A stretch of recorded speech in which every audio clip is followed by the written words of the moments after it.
my pokračujeme panelovou diskusiou, takže Lenka neodchádza a ja len poviem, že medzi nás prichádzajú Lukáš Bednár, nezávislý marketingový konzultant so 17-ročnými skúsenosťami, Marek Šandor, CEO a partner Startitup a Rastislav Toriška, CEO at Pixelnet Media SK.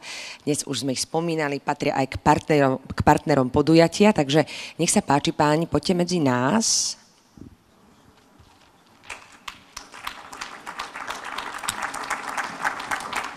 Ja zároveň začnem čítaním vašich medailónikov.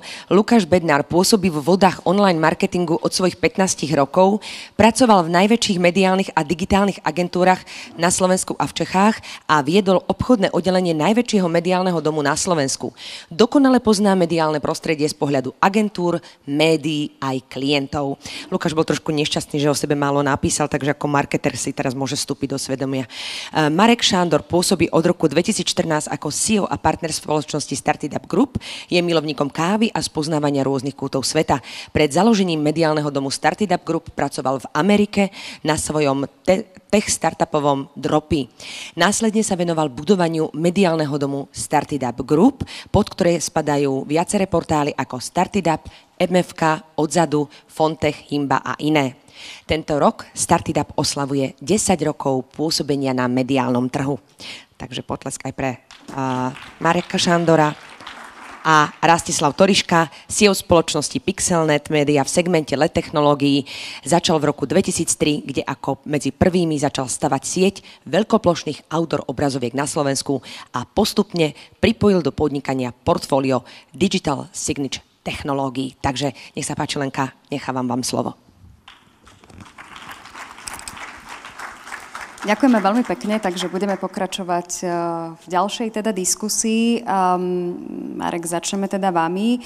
Keď sa bavíme o mediálnej spoločnosti a akým spôsobom sa budovala, tak sa budovala trošku aj za iných okolností, ako sme teraz v súčasnosti v tomto mediálnom prostredí. Prechádzame rôznymi zmenami a to už teda nehovorím o umelej inteligencii a o digitalizácii, ale o celom nastavení spoločnosti v rámci toho mediálneho prostredia. Ako sa na to pozeráte teraz v súčasnosti? Tak boli lepšie roky a zdravím všetkých. Není príjemné sa vstávať a zaspávať s tým, že niekto je nepriateľ štátu. A obzvlášť teda z toho posledného videa, čo som videl, tak tam bolo teda, že za súčasnú situáciu môžu médiá, môže opozícia a bratislavská kaviareň. A ešte k tomu vlastne od zajtra otvárame aj vlastnú kaviareň, takže som v dvoch z troch vlastne targetoch, takže na odľahčenie. Podľa mňa spoločnosť potrebuje sa znovu spojiť, to hovorí aj súčasná koalícia, takže ja si to súhlasím, je hrozné žiť v spoločnosti, kde skutočne 2,5 milióna ľudí je úplne naľavo, 2,5 milióna úplne napravo, medzi nimi je obrovská priepasť. A my ako mediálny dom už dlhé roky razíme, máme jasný morálny kompas, ale dlhé roky razíme cestu to, že médium nemá byť aktivistické, ale má prinášať informácie a má nejakým spôsobom byť aj platformou pre diskusiu. To je to, čo podľa mňa spoločnosť potrebuje dneska. Len si tak spomeniem Marian Leško v denníku N, keď ho Erik Kaliňák naháňal po meste, tak ho teda vyzval na diskusiu a na denníku N spomenul, že by rád diskutoval v nejakom neutrálnom médiu na štýl Startitup, kde teda naši ľudia sa to hneď chopili a pozvali obidvoch a obidvaja prijali pozvanie a malo to stovky tisíc zhliadnutí na YouTube. A toto je asi spôsob, ktorým chceme my ísť ďalej. To znamená, to je nejaký zmier, diskusia, lebo opačná forma, myslím, že vedie k horším časom ako k lepším.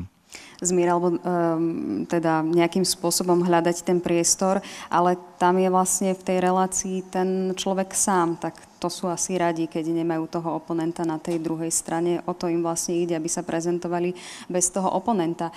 Vy ste sa vlastne viac tak fokusovali a teda asi zrejme aj fokusujete biznisovo, ale aj tá politika teda u vás má veľký priestor, alebo v súčasnosti je to veľmi sledované?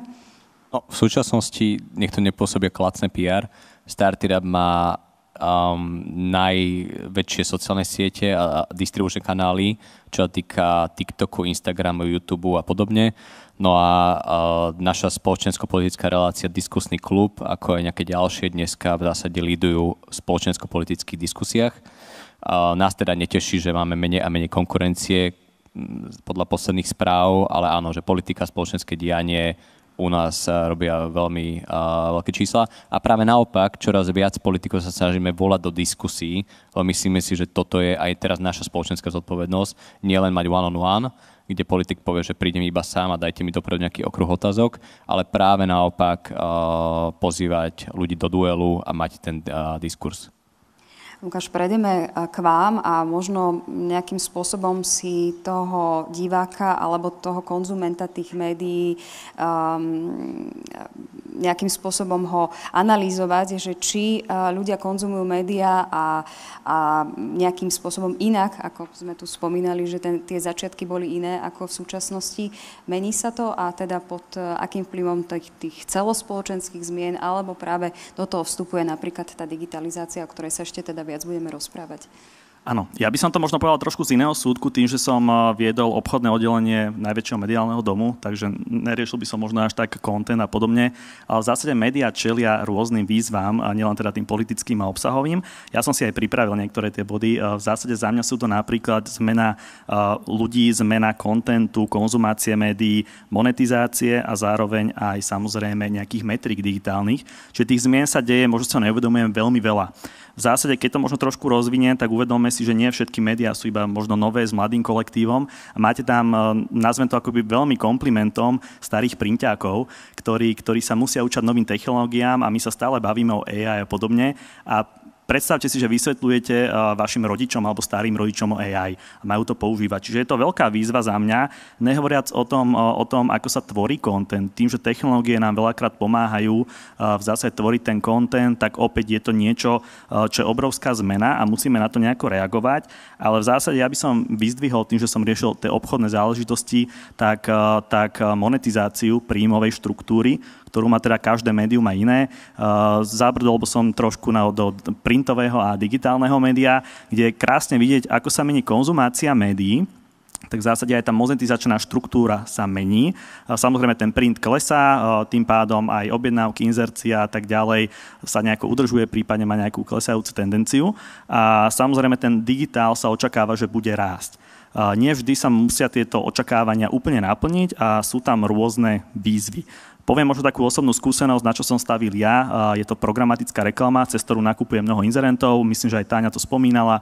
Tak v zásade cez Google, a keby tým, že sme mali nejaké celkom zaujímavé príjmy, ktorých absolútne čísla nepoviem samozrejme strategicky, tak ja som stavil na tú kartu robenia neustálých zmien v rámci technológií. Možno aj odporúčanie pre kolegu, tak krásne sa nám podarilo aplikovať extrémne veľké množstvo zmien, ktoré boli možno vylepšili výsledky o 0,1%, ale kumulatívne to spravilo celkom zaujímavé čísla.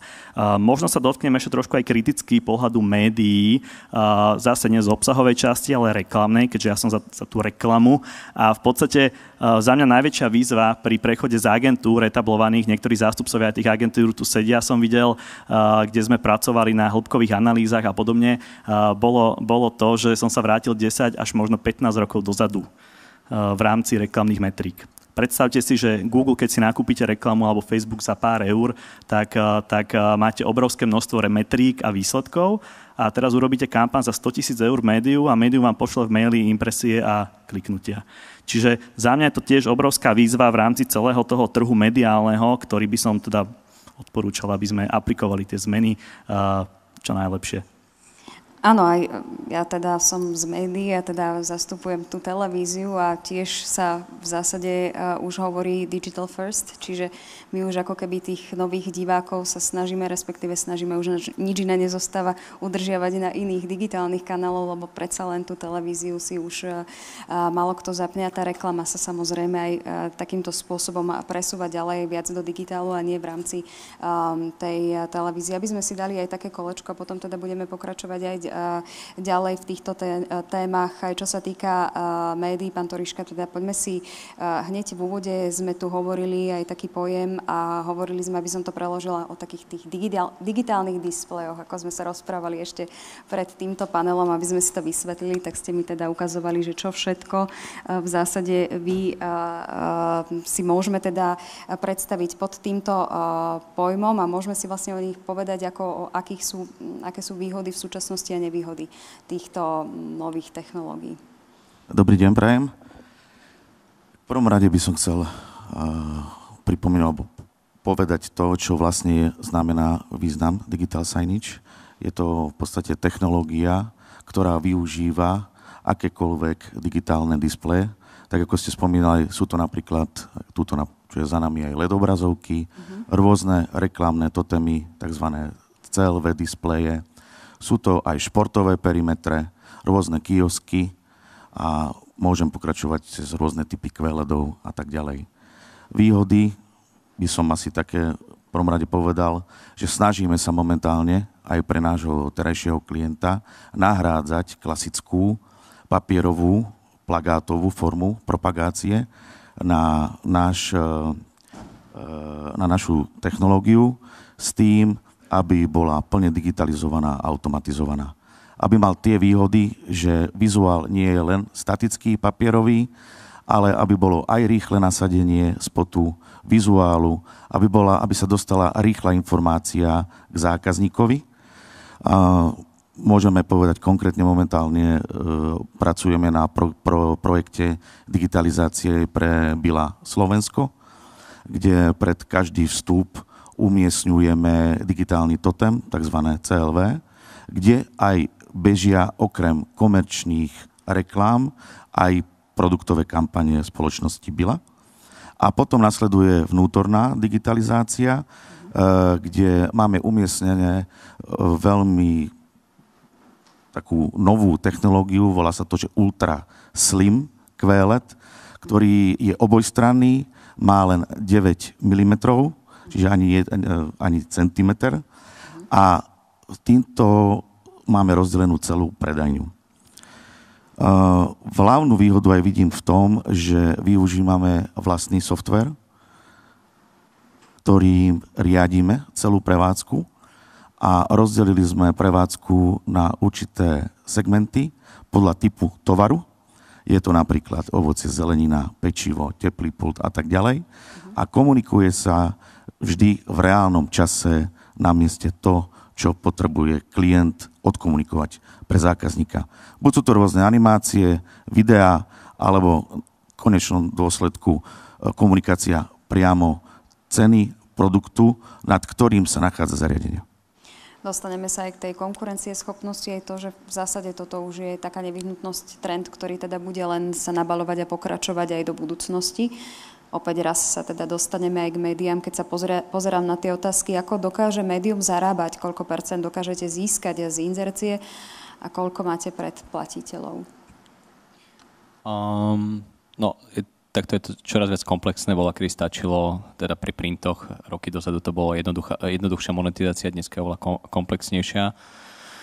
Takže je to veľa vecí, ale napríklad my sme lídrom v natívnej reklame, to znamená, keď sme začínali Started Up, potom Started Up Group, čiže viacero webov, tak sme povedali, že okrem také tej klasické display reklamy, že my chceme reálne vytvoriť si in-house vlastne kreatívno-produkčné oddelenie a nejakým spôsobom kreovať content tak, aby to nebola reklama, ale že niekoľko dní sa pracuje na článku a ten článok potom pri výstupe má desiatky tisíc views a zároveň to človek nebere ako reklamu, ale ako skutočne content s pridanou hodnotou. No a to sme si teda zaumienili a odtedy sme na tom veľmi pracovali a vlastne sme sa stali market lídrom, to znamená, dneska tvoríme najviac natívneho kontentu zo všetkých slovenských médií. Mám pocit, že sme sa to naučili robiť a stále sa to snažíme vylepšovať. Je to stále výzva, lebo vždy sa môže, pri každom klientovi sa dá potknúť, ale mám pocit, že to funguje a a keby to nefungovalo, tak ho nerobíme toľko, koľko robíme. To je ešte tá ďalšia otázka, ktorá na to nadväzuje, že aké máte nastavené pravidlá pre reklamu, pretože čitateľ môže mať pocit, že veľa článkov je promo alebo platených, to je to ten natív, že niekedy tá hranica Ja dám úplne jednoduchý príklad, ja neviem, na Startup Group weboch denne vyjde 100 článkov a 2 sú platené, tak neviem, či je to veľa alebo málo, ale podľa mňa ešte to znesie viacej. Takže úplne, že zanedbateľné percento z obrovského množstva článkov je zaplatených a ešte aj tie zaplatené články, keď kreujeme dokopy s klientom, tak sa snažíme tak koncipovať, aby skutočne to malo minimálne, ak nie väčšiu pridanú hodnotu, ako je samotný redakčný článok. Keď hovoríme o tom publiku, respektíve o tom, akých máte čitateľov, tak sú to väčšinou tí mladí ľudia, respektíve aký typ obsahu pri nich najviac rezonuje. Už sme spomínali aj tú politiku, že v súčasnosti, ale to myslím si, že naprieč rôznymi vekovými kategóriami je v súčasnosti teda veľmi pritiahne tú pozornosť. Zároveň teda ten biznis, že či to máme takto nejako rozdelené, že toto je pre produktívnu časť obyvateľstva a tak ďalej. Keď to bolo jednoduchšie, teraz je komplikovanejšie. 2 momenty. Jeden je, že máme až 8 webov, takže máme Yimbu, čo je najväčší developerský architektonický portál, kde je akože jasná cieľová skupina, Fonte, ktorý je najväčší technologický portál, mohol by som pokračovať po portáloch, ale čo je v zásade oveľa zaujímavejšie je, že keď si zoberiem len taký Startup, tak Startup sa blíži k 1 miliónu followerov na TikToku, kde je úplne iná cieľová skupina, ako je na YouTube, kde robíme veľa tých aj spoločensko-politických relácií a je úplne iná ako je na Facebooku a úplne iná je na Instagrame. A plus, zo všetkých slovenských médií, to sme sa vlastne pred diskusiou bavili, sa hodne venujeme LinkedInu a máme vlastne ako najviac engagementu, najviac impresí, sme najaktívnejší zo všetkých slovenských médií na LinkedIne, kde je zase úplne iná cieľová skupina. Takže častokrát to s tým klientom je o tom, že áno, že rozhodujeme sa, že pre ktorý portál je to contentovo alebo po kom ideme, ale zároveň aj v rámci portálu, keď je to vyslovene, že B2B, tak my presne vieme, že kde to nejakým spôsobom placeovať ten content. Takže je to komplikovanejšie, ale my v tom máme jasno a snažíme sa to jednoducho interpretovať klientom a častokrát tí klienti, ktorí s nami robia, oni už presne vedia, že my im odporúčime tak, aby to CTR, tá výkonnosť bola čo najlepšia. Takže áno, že asi oni tiež nemôžu mať prehľad po tom, čo im povieme, o čom je Startup, alebo aké cieľovka návštevnosti webu Startup, aby poznali ešte ďalších 6 distribučných kanálov, ktoré sa môžu líšiť, takže tak, skrátka. Nech sa páči. No ja by som ma doplnil, my sme mali presne s Marekom túto debatu pred touto panelovkou. Ono v zásade médium má obrovské množstvo dát o tej cieľovej skupine a redakcia by mala poznať presne to publikum. Preto aj ako sme sa bavili na LinkedIn iný typ kontentu, napríklad sa Startup, než na iných platformách, čiže v podstate treba to napasovať na tú platformu. Podobne, ťažko sa to robí možno v tých mainstreamových médiách, takto konkrétne, ale opäť, čo platforma, tak podobne to vidíme aj na LinkedIne, že je krásne vidieť, že vy máte dáta, akí sú vaši užívateľia, viete, ako už časom, ako interagujú s vašimi príspevkami a na to sa dá krásne reagovať. Áno, pri väčších médiách naozaj, že tam sa nedá úplne určiť, alebo teda na tú cieľovú skupinu viac sa zamerať. Tam je to trošku také komplexnejšie. Môžete povedať, koľko máte predplatiteľov? Povedali sme si, že keď dosiahneme 50,000, tak vtedy dáme prvý announcement, takže ten sme ešte nedosiahli, takže ešte počkám chvíľku. Čo je podľa vás reklama budúcnosti? Inzerenti využívajú vo veľkej miere influencerov. Sorry? Čo je pre vás reklama budúcnosti? Inzerenti využívajú vo veľkej miere influencerov. No, skrátka, tie peniaze sa stále štiepia, takže je dôležité a to je to, čo aj my. Dneska nás byť na trhu stojí oveľa viac, ako by nás stálo možno 5 rokov dozadu, lebo musíme byť najväčší na TikToku, najväčší na LinkedIne, najväčší na Instagrame, a nielen najväčší, aj najaktívnejší, teda aj engagement rate je veľmi dôležitý. Takže že áno, že peniaze sa štiepia a o to lepšiu hru musíme hrať. Takže toľko skrátke, že vôbec ani jednu vec, takto, že v minulosti kopec médií karhalo Facebook, Google a tak ďalej s tým, že bojovali keď už my dávno sme boli jednotka na Facebooku, tak oni ešte zvažovali, či ten Facebook áno, alebo ísť proti tomu. No my sme sa už naučili proste v digitálnom svete, že sa netreba lamentovať, netreba sa skočiť do každej vody, ale napríklad keď prišiel TikTok, my sme vedeli, že je to v niečom iné. A chvíľku sme čakali, či to bude mať momentum a dneska sme asi s náskokom 400 000 followerov pred druhým médiom a robíme tam monetizáciu, máme tam kampane, takže snažíme sa hrať minimálne vyrovnanú hru s influencermi, než to ide. Majú oveľa viac dedikovanejšiu cieľovku, oveľa viac sú oddanejší voči tomu influencerovi ako voči médiu, takže o to väčší challenge máme, aby sme predstavovali naše vlastné tváre ako moderátorov a tak ďalej, pracovali aj s tým. Aká je úroveň diskusí na vašich sociálnych sieťach? Podľa mňa tá úroveň sa odrkadluje, aká je diskusia spoločnosti, takže asi tak. Takže vypínate diskusie.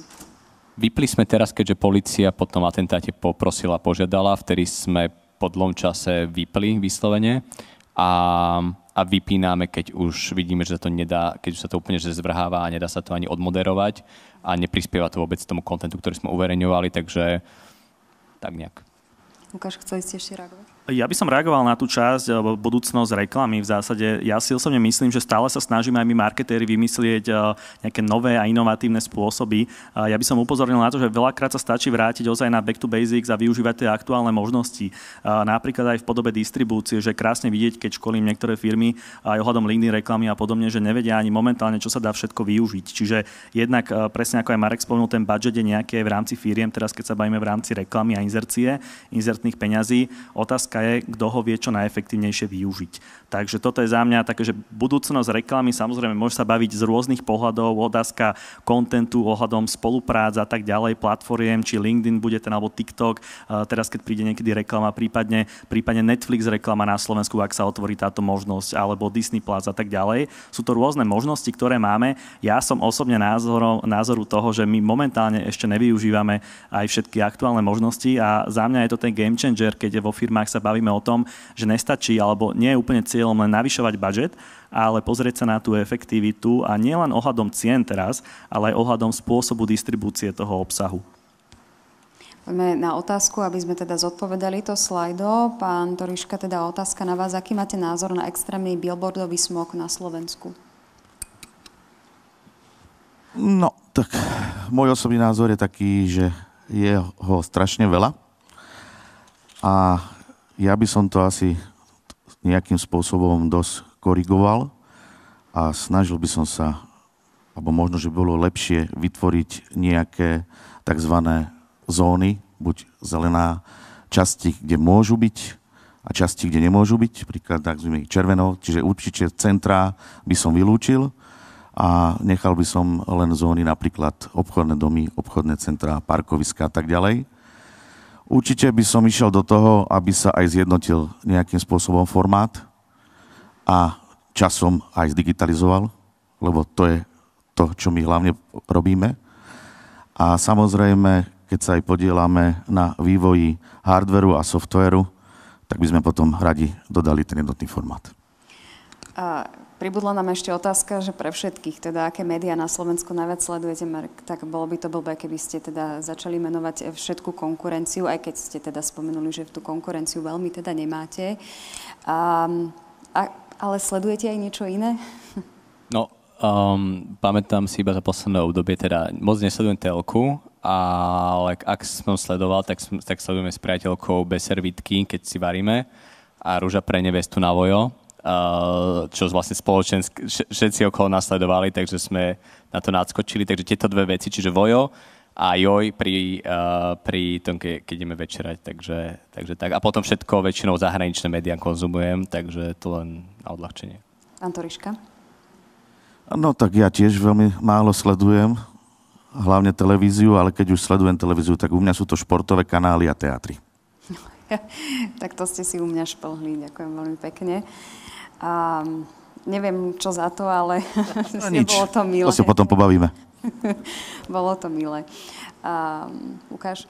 Ja v zase sledujem obsah, keď súkromne poviem, cez LinkedIn najviac a je to naprieč rôznymi potom médiami, ale skôr by som odporúčil, kto sa pýtal, možno bude zaujímavé pre neho, ak vie, ak nevie, tak IAB Slovakia spracová také každomesačné, ono je to v podstate každý deň, dáta sledovateľnosti médií, čiže ja si pozerám úprimne, že každý deň takúto štatistiku, že ako iní ľudia sledujú slovenské médiá, kde je vidieť samozrejme aj Startup, aj vlastníkov médií a podobne aj teatry, čiže v zásade sledujem si dáta, čo sledujú iní. Takto by som to povedal. A súkromne, keď odpoviem, tak dám to do takého možno témy, že ja sa často, a tým asi odpoviem aj túto otázku, často pýtam manželky, ako si prepnem program. Takže asi to reflektuje to, že ako často sledujem televíziu. Ešte teda zostanem pri tých nových technológiách, ktoré sme teda v úvode spomínali. Ešte predtým, ako sme prišli k tomuto panelu a rozprávali sme sa o tom, že čo teda budeme hovoriť v rámci digitalizácie umelej inteligencie, tak som vám spomínala, že len nespomente, že umelá inteligencia nahradí všetkých moderátorov, lebo s tým nám strašia v televízii napríklad. Nám už tak mierne ukazujú cestu, že by sme si mali hľadať niečo iné. Toto tam smerujeme k takejto úplnej náhrade? Na mňa otázka. Ja si osobne myslím, že téma AI, aj keď je veľmi rozšírená, tak v zásade existujú aj iné témy, ktoré opäť nie sú plnohodnotne využité. Svojím spôsobom je to nejaká téma, ktorá je čerstvá, AI hovoria všetci. Ja mám taký názor na to, keď sa aj bavím s rôznymi ľuďmi, že veľa sa možno o tom hovorí, veľa firiem to promuje, ako pracuje s AI a budem trošku kritický aj nielen teda, že na druhých, ale aj do svojich radov. Otázka je, ako veľmi je to aplikované v daných firmách. Veľmi sa o tom hovorí, veľa ľudí to prezentuje a na konci dňa potom, keď sa pýtam súkromne, nebudem zverejňovať žiadne firmy a podobne, ako teda pracujete s tým AI, tak odpoveď je z danej firmy, no využívame ChatGPT. Svojím spôsobom je to odpoveď, že využívame AI. Za mňa tie možnosti, ktoré ponúka momentálne už, je to veľmi malé využitie toho celého potenciálu, ale možno by som ešte spomenul, to sme tiež mali aj diskusiu pred touto panelovkou, je to event aj vízia, však, že môžeme povedať nejakú takú víziu, moju myšlienku. Skúsim, uvidíme tie reakcie, ale v zásade ja som osobne niekedy myšlienkami, keď rozmýšľam nad tým, čo by sa dalo využiť aj v momentálnych technológiách, samozrejme možno nie sú ešte úplne plnohodnotné na kvalitatívnej úrovni, tak túto myšlienku som nechcel aj Marek ti povedať pred touto panelovkou. A v zásade ja som sa aj v médiu zamýšľal nad tým, ako si rozšíriť napríklad reach aj mimo Slovenskej republiky. Čiže nejakú cieľovku, že prečo by mal napríklad človek z Maďarska alebo z Poľska alebo z Ameriky si čítať naše médium. To spravodajstvo ho nemusí zaujímať, ale poviem taký príklad, ako som nad tým uvažoval. Teraz akože úplne som za nejakú diskusiu aj po tejto panelovke. Budem sa snažiť do minúty to spraviť, povedať. Tak v zásade zoberte si, že máte článok o tom, ako 7 typov alebo 7 cvikov, aby vás nebolo chrbát. Teraz napíšete to v slovenčine, ale opäť máme už technológie, ktoré nám vedia automatizovane preložiť tento článok, tento výstup do všetkých svetových jazykov. Druhá technológia je, že viete si z tohto textu speech urobiť audio výstupy. Čiže tým pádom v zásade viete rovnaký obsah, ktorý môže byť zaujímavý aj pre inú cieľovú skupinu mimo Slovenska, osloviť týchto ľudí. Takže Maďari nevedia dať tie tipy na ten chrbát, len my vieme, ktoré ich budeme exportovať? Vedia ich dať podľa mňa aj oni, ale prečo by si ich mali čítať v slovenčine?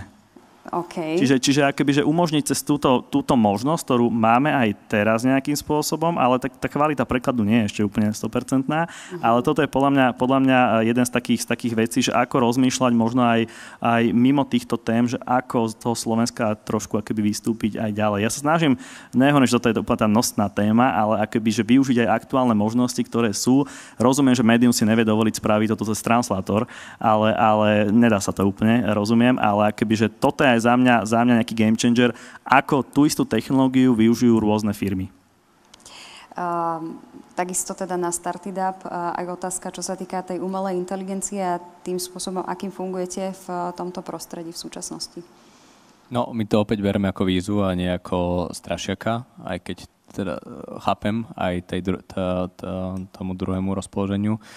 No, my sme spustili AI podcast každodenný a vlastne máme dve postavy. Jeden je Albert, druhé je Diana. Každé ráno sa prihovárajú ľuďom, má to zhruba do 10 minút. Priemerne máme 15 000 vypočutí na každoranný podcast. Tá sranda na tom je, že vlastne prvý mesiac, a myslím, že to aj naďalej, už to nesledujem, vtedy, keď sme spúšťali, tak sme boli aktívnejší, sme to monitorovali, tak vlastne my sme práve chceli tým ľuďom dať, že to je vlastne AI podcast a oni to vlastne nepochopili a vlastne oni hovorili, že čo tá Diana a oni si teda vlastne mysleli, že sú to ľudia, tak sme potom ako keby trošku stiahli, že to nám vlastne ešte viac vyhovuje, že oni si vlastne myslia, že za tým sú dvaja ľudia a ešte sme spravili takú vec, že jak začínal ten podcast, tak sa rozprávali, že aký si mala včera deň a tak ďalej. No skutočne značná časť tých ľudí nevie, že to je AI, funguje to, má to čísla, robíme to denne. To je len ako keby, že taký ten, že text to voice konverzia. Čo sa týka napríklad, že bude menej redaktorov a moderátorov, u nás to neplatí, my naberáme viacej, ale sú oveľa výkonnejší a efektívnejší. Takže a bavíme sa o 10% a mohli by sme sa tu baviť, kde všade sa to dá implementovať, text to video, voice to video, a všetky konverzie rôzne, čiže toto je napríklad, že absolútne aktuálne pre nás, lebo máme veľa kontentu a jednoznačne tým, že máme veľa distribučných kanálov, tak my potrebujeme, my to voláme, že pranie kontentu, že nejaký kontent vznikne a my ho potrebujeme vyprať cez všetky ako keby distribučné kanály, v čo najlepšie ako keby tej stope adekvátnej voči tomu distribučnému kanálu. Takže toto je pre nás akože veľmi, veľmi aktuálne a snažíme sa to využívať v maximálnej možnej miere. Tak vlastne tá umelá inteligencia v prípade tej náhrady alebo nenáhrady, keď hovoríme o niečom kreatívnom, keď treba tvoriť aj ten natív a podobne, tak tam naozaj je potrebný ten redaktor, ktorý má takéto schopnosti, ale keď sú to tí čítači správ, tak tam sa to v zásade ako keby nahradiť dá. Možno tam je asi ten priestor na nejakú výmenu. Marek, aké máte metriky a čo sledujete a hodnotíte pri práci redaktorov, aké metriky pri obsahu používate a akú máte analytiku? Tak máme analytiku, jak všetci ostatní, to znamená, pozeráme sa. Nie je to len o čítanosti dneska. Voľakedy to bolo vyslovene o CTR-kách, preklikoch, vytočení čísel. Ja dneska vnímam médium oveľa viac kvalitatívnejšej perspektívy ako kvantitatívnejšej. To znamená, že práve v dobe AI, kedy môžeme mať infinitne veľa kontentu, infinitne veľa webov si viem vytvoriť do zajtra, je oveľa podstatnejšia kvalita, brand positioning, tváre, brand building, miera zotrvania, dočítania článku a tak ďalej. Čiže ako keby kvalitatívne aspekty sú dneska pre nás alebo pre mňa začínajú byť a tým pádom aj pre firmu oveľa významnejšie ako len kvantitatívne. Je tu teda to odmeňovanie redaktorov za predplatné, natív či nadštandardnú čítanosť. Myslím si, že takýmto spôsobom fungujú aj niektoré veľké denníky, že teda ak si takto predplatia na základe toho redaktora ten denník, tak majú nejaké z toho odmeny? Platí to aj u nás, tak u nás sú, redaktor si má rôzne verzie, ako môže byť odmenený. Jedna z nich je aj za čítanosť, za predplatné, prípadne ak sa cíti, že chce sa prihovárať ľuďom cez Instagram, tak tam si vie zarobiť ďalšie peniaze. Takže je to akože rôznorodé, ale áno, že čím viac prémiových článkov má, čiže čím viac kvalitného kontentu, inými slovami, tak tým pádom to aj pretavujeme ľuďom do odmeny. Lukáš, ako vyzerá budúcnosť online marketingu? Už sme teda tu spomenuli tú umelú inteligenciu. A aký je váš predpoklad na ďalší vývoj? Je to veľmi filozofická otázka, tiež nemám vešteckú gulu. Dá sa o tom diskutovať veľmi dlho. V zásade ja si osobne myslím, že veľkú rolu hrá globalizácia a v zásade ja som veľký teda tiež priaznivec využívania technológií a osobne si myslím, že čo sa týka aj tvorby kreatívy a podobne, netvrdím, že tam človek nebude mať svoju úlohu. Stále podľa mňa bude a bude veľmi podstatná, ale opäť si vieme dopomôcť týmito technológiami, ako tu už bolo aj spomínané, aj Startup aj podobne, keď sa využívajú. Mnoho už teraz ľudí napríklad využíva, a nielen v online marketingu, ale v tom online priestore celkovo na nejakú korektúru a podobne LinkedIn, AI, prípadne niektoré aj možno tvorbu tých príspevkov, niekde to aj vidieť. Ale ja si osobne myslím, že tá budúcnosť online marketingu je v tom, alebo najväčšia výzva v tom, nielen testovať všetky formáty nové, ale ozaj sa vrátiť, a stále to možno hovorím, to vrátiť sa naspäť trochu akoby, a pozrieť sa aj na to, či momentálne, keď to poviem z reklamného pohľadu, tak či využívame momentálne všetky dostupné veci.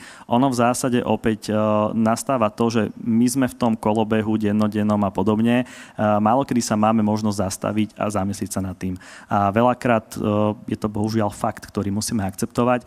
Takže ja by som odporúčal, tá budúcnosť je veľmi rozsiahla téma, ja ju vnímam pozitívne. Za mňa ono je také zaujímavé v tom online priestore, čo sa deje, poviem jeden príklad, vypichnem, že v podstate stále viac a viac vznikajú rôzne sociálne siete. Ale z výskumov a z dát vieme, že napríklad momentálny je veľký hype, možno aj vy to vnímate ohľadom LinkedIn. Ale faktograficky tí ľudia, ktorí sú na LinkedIn, sú aj na ostatných paralelných platformách. A to je na tom zaujímavé, že veľakrát pridávame si nové a nové veci aj z pohľadu konzumenta, ale málo kedy si uberieme to ostatné. Čiže veľmi dobre čítať tie nuancy medzi riadkami, čítať dáta, pracovať ich, zastaviť sa, zamyslieť sa nad tým. V zásade to je za mňa tá budúcnosť online marketingu, aj keď si myslíme, že všetko robíme dobre, tak možno niekedy aj ten externý pohľad, prípadne vzdialenie sa na chvíľu nad tým je podľa mňa zaujímavé. A ten vývoj, no tak logicky, akoby bavíme sa tu o tom, že v podstate všetky mediatypy svojím spôsobom, tu vidíme krásne aj ten priestor plôch, vidíme tu rôzne dynamické plochy, billboardov a podobne, tak áno, smeruje to k tomu, že nielen online marketing, ale celkovo k digitalizácii absolútne všetkého. A ja sa veľmi teším, keď budeme môcť pustiť reklamu aj v automobiloch, aj na všetkých ďalších plochách. Takže určite to bude veľmi zaujímavé. Už pozerám, že mi tie otázky teda ubudli, lebo som nevedela prečítať všetky kvôli tej časomiere, ale už teda ju vidím a pôjdeme na pána Torišku a teda tú otázku ohľadom tej vonkajšej reklamy a respektíve ako vlastne aj ten celý systém ovplyvnila pandémia a aké segmenty sú ich majorita, čo sa týka klientov outdoorovej reklamy. No, nás pandémia neovplyvnila v ničom, lebo my sme aj v tej dobe začínali stavať túto sieť pred obchodnými dommi Billa. Čiže potravinový sektor bol stále otvorený, čiže nám to len nejakým spôsobom pomohlo. Takže pre nás vôbec v tomto neovplyvnila. A druhá časť, nevidím na to, prosím. Aké segmenty sú ich majorita, čo sa týka klientov? Čo sa týka klientov, snažíme sa v prvom rade ponúkať priestor klientom, ktorí sú zalistovaní v obchodnom dome Billa a tým pádom, aby využívali nielen letákovú komunikáciu, ale aby využívali náš digitál pri vstupoch. A viac menej oslovujeme a riešime aj mediálne agentúry, takže portfólio klientov, ktorých oslovujeme a ktorých chceme, aby komunikovali, je široký. Marek, ďalšie otázky teda smerujú opäť na vás. Tu je už taká otázka viac dovnútra firmy, ako to máte s tým počtom redaktorov a vlastne aj čo sa týka obchodného oddelenia, všetkých tých oddelení. Ako veľký je teraz v súčasnosti váš teda mediálny dom? Je to medzi 105 až 110 ľudí. A ste pripravení na to, a to sa ešte teda vrátime k tomu, čo sme sa rozprávali o tej umelej inteligencii, že vytvorený ten content práve umelou inteligenciou, či nebude ponúkať ten nepravdivý obsah, čo je teda to najväčšie riziko v súčasnosti, na ktoré vlastne aj sa upozorňuje? Podľa mňa celý svet je z AI momentálne, že pokus omyl, ale každý content, ktorý dnes je prehnaný cez AI, má editora, ktorý ho odkontroluje alebo si vypočuje tú zvukovú stopu alebo čokoľvek, až potom to ide von, takže pripravený áno, ale na to, čo možno príde, nie. Takže dneska zatiaľ áno. No, v tomto kontexte ešte sa vrátim k tomu, čo sme sa rozprávali o tej celospoločenskej situácii, že teda táto krajina, vy ste v dvoch kategóriách takých, že proti, jednak ste v médiách a teda ešte aj taká kaviareň. To je úplne blbá kombinácia. A ako vlastne nejakým spôsobom obnoviť tú dôveru, keď hovoríme o tých médiách, že sa hovorí tradičné a tie, ktoré už vyhľadávajú častokrát ľudia v súčasnosti teda iné, pretože sa na tie tradičné nejakým spôsobom upriamuje pozornosť, že môžu za súčasnú situáciu. Ako vlastne toto aj z vášho pohľadu meniť, aj prácou tých redaktorov, ktorých máte, a ako k tomu pristupovať a navrátiť tú dôveru tých čitateľov a tých ľudí, aby sa vlastne vrátili k tomu kvalitnejšiemu, môžem to nazvať obsahu, ktorý je postavený na tých informáciách a nie na nejakých dojmoch. Tak, jak sa polarizuje spoločnosť, to znamená, teda keď si ja pamätám, ešte som mal 18 rokov, tak to bolo, že stredoľavé, stredopravé strany, všetko bolo nejak od stredu nejakým smerom, hej. A tak, jak sa polarizuje spoločnosť full doľava, full doprava, tak sa vlastne aj nejakým spôsobom to korešpondovalo aj s médiami. To znamená, že oveľa viac sa vyhraňovali názorovo aj v Amerike, aj v zahraničí.